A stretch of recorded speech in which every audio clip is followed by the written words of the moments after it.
thing, and more of a recognition for people who are in positions of classified access to information, that while they may have extraordinary powers, they actually have to hold themselves as well to an extraordinary standard of responsibility. And while this is something that the senior leadership of these organizations still reject, I'm actually fairly optimistic the working level is starting to see it a little bit differently. Should we take one more question? Absolutely, yeah. Yeah. Who else? Tank, you look like you're just about ready. All right, so what's your favorite thing that you have been credited for that you didn't do? So if I said that, I would have to say, good try there. There are a lot of really interesting things out there that have happened. I won't talk about things that sort of are in the credited journalistic sense. Maybe we could talk, though, about technology. One of the things that sort of I'm most credited for that I would say I haven't done is the new lines of iPhones, right, from Apple. They're encrypted by default.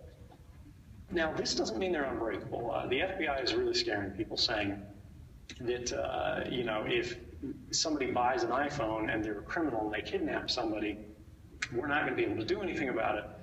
The world is over. We're going to have to shut down the FBI, close up shop. You know, the American project has ended. Now, this is false because the NSA gets around encryption every day of the week and twice on Sundays. I mean, I saw this all the time. And it's not that they break encryption, it's that they go around it. If you hack the device, you can steal the encryption keys. And this is fairly typical. The encryption itself, yes, is unbreakable, but there are always other ways in. But this is something that the director of the FBI has sort of blamed me for. He said, sort of, because of Snowden, because of Snowden, because of Snowden, all of these devices are more secure.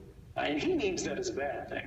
But when I hear that the devices of everybody in the country, sort of everybody in the world, and a growing portion of the population, are more secure, that actually makes me feel good.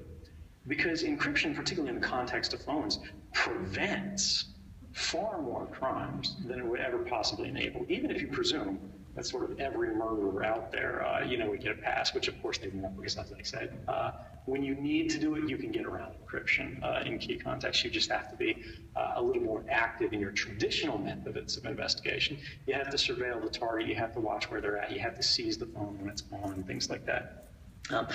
But this means that when people's phones are stolen, when they leave it on the bus, they can't be used for identity theft, they can't be resold and reused the same way because the key can be tied to an online account. You're starting to create a world where, rather than everybody else in the world owning the device, you pay for the device, but somebody else owns it, whether it's some big online company or whatever, whether it's whoever happens to be holding the device, you own the device, it works for you.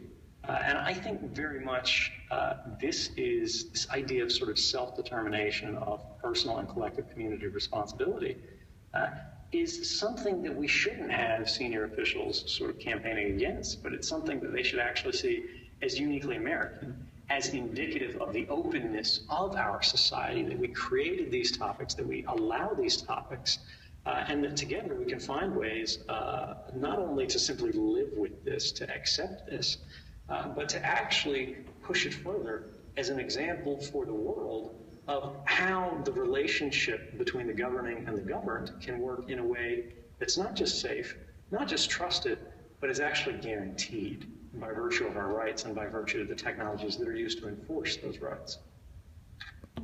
Ed, thank you. We're going to let you go have a spot of tea, and they'll have their no alcohol here in the theater, and we'll get back to you in a little bit. All right, well, I won't be drinking either. I'll see you guys soon.